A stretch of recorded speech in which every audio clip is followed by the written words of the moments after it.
আসসালামু আলাইকুম রহমতুল্লাহি ওয়া বারাকাতুহু। সম্মানিত দর্শকবৃন্দ, আশা করছি আপনারা সকলে ভালো আছেন, সুস্থ আছেন, সুন্দর আছেন। আর আজকে আমি আপনাদের সামনে যে বিষয়টি নিয়ে উপস্থিত হয়েছি সেটি হচ্ছে ইসলাম ধর্মে গরুর উপকারিতা ও গুরুত্ব। আল্লাহ এমন একটি প্রাণী সম্পর্কে যাকে আল্লাহ তাআলা মানুষের জন্য অসংখ্য কল্যাণের উৎস বানিয়েছেন। কল্যাণের উৎস বানিয়েছেন যে একটি প্রাণীকে, সেই প্রাণীটি হলো গরু। গরু শুধু একটি পশু নয়, গরু শুধু একটি পশু নয়, এটি আল্লাহর একটি মহান নিয়ামত, রিজিকের উৎস, স্বাস্থ্যের উপকারক এবং কুরবানির অন্যতম শ্রেষ্ঠ মাধ্যম। এক নম্বর, গরু আল্লাহর বিশেষ নিয়ামত। আল্লাহ তাআলা বলেন, আর গবাদি পশু তিনি সৃষ্টি করেছেন তোমাদের জন্য, এতে তোমাদের জন্য রয়েছে উষ্ণতার উপকরণ এবং উপকার, আর তোমরা তা থেকে আহার করো। সূরা আন-নাহল 16 নম্বর সূরার 5 নম্বর আয়াত। তাফসীর লার্ন কুরআন, এই আয়াতে গবাদি পশুর মধ্যে গরু অন্তর্ভুক্ত। আল্লাহ স্পষ্টভাবে বলেছেন, গরুর মধ্যে রয়েছে বহু উপকার। 2 নম্বর, গরুর দুধ পূর্ণাঙ্গ পুষ্টিকর খাদ্য। আল্লাহ তাআলা বলেন, নিশ্চয় গবাদি পশুর মধ্যে তোমাদের জন্য শিক্ষা রয়েছে, তাদের পেটের ভিতর থেকে আমি তোমাদের পান করাই বিশুদ্ধ দুধ। সূরা আন-নাহল আয়াত নাম্বার 66। দুধের উপকারিতা: ক্যালসিয়াম সমৃদ্ধ, হাড় ও দাঁত মজবুত করে। দুধে শিশুদের বৃদ্ধি ঘটায়, রোগ প্রতিরোধ ক্ষমতা বাড়ায়, শরীরের মধ্যে শক্তি যোগায়। রাসূলুল্লাহ সাল্লাল্লাহু আলাইহি ওয়াসাল্লাম দুধ পান করতেন এবং দুধকে বরকতময় খাদ্য হিসেবে গ্রহণ করতেন। গরুর গোশত শক্তি ও পুষ্টির উৎস।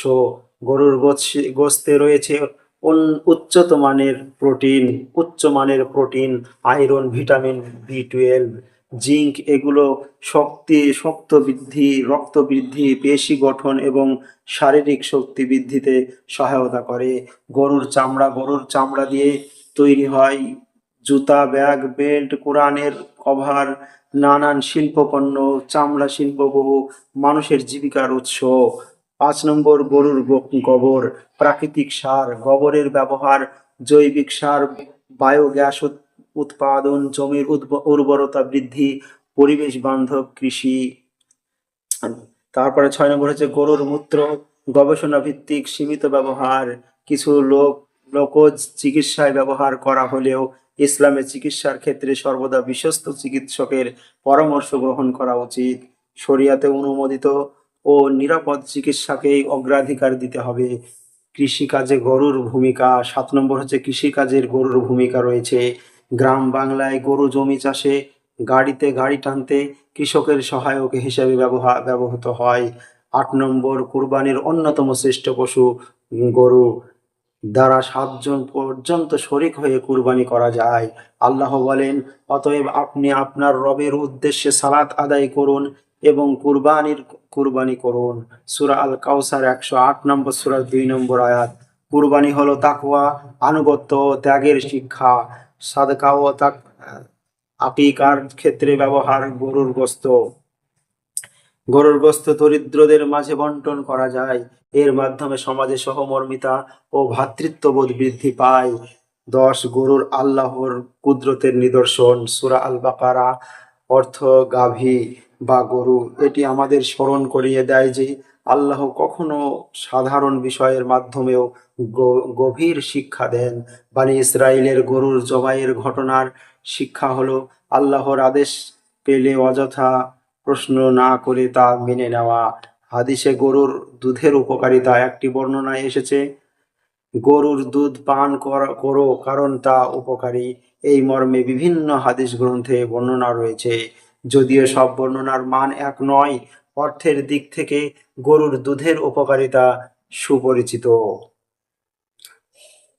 অর্থনৈতিক গুরুত্ব: একটি গরু থেকে পাওয়া যায় দুধ বিক্রি, বাছুর পাওয়া যায়, গোবর পাওয়া যায়, চামড়া পাওয়া যায়, গোশত পাওয়া যায়। অতএব গরু একটি চলমান সম্পদ, জান্নাতের নিয়ামতের স্মারক। কোরআনে দুধকে জান্নাতের নিয়ামতের উদাহরণ হিসেবে উল্লেখ করা হয়েছে। তাই দুধ শুধু খাদ্য নয়, আল্লাহর বিশেষ অনুগ্রহের নিদর্শন। 14 নম্বর, পশুর প্রতি দয়া করার শিক্ষা। রাসূলুল্লাহ সাল্লাল্লাহু আলাইহি ওয়াসাল্লাম প্রাণীর প্রতি দয়া করতে শিখিয়েছেন। গরুকে না মেরে, না মারধর করে যথাযথ খাবার দিয়ে কষ্ট না দিয়ে পালন করতে হবে। যে প্রাণীর প্রতি দয়া করে, আল্লাহ তার প্রতি দয়া করেন। মুসলিম। গরুর উপকারিতা: দুধ, গোশত, চামড়া, গোবর, কৃষিকাজ, কুরবানি, অর্থনৈতিক লাভ, দরিদ্রের খাদ্য, আল্লাহর কুদরতের নিদর্শন। মানবতার কল্যাণ। প্রিয় ভাই ও বোনেরা, যে গরুকে আল্লাহ আমাদের জন্য সৃষ্টি করেছেন, সেই গরু আমাদের খাদ্য দেয়, শক্তি দেয়, জীবিকা দেয়, কুরবানির সুযোগ দেয় এবং আল্লাহর অনুগ্রহের কথা স্মরণ করিয়ে দেয়। তাই আসুন আল্লাহর নিয়ামতের শুকরিয়া আদায় করি, পশুর প্রতি দয়া করি, হালালভাবে উপকার গ্রহণ করি এবং কুরবানির মাধ্যমে আল্লাহর সন্তুষ্টি অর্জন করি। আল্লাহ আমাদের তার নিয়ামতের যথার্থ কদর করার তৌফিক দান করুন। আমিন।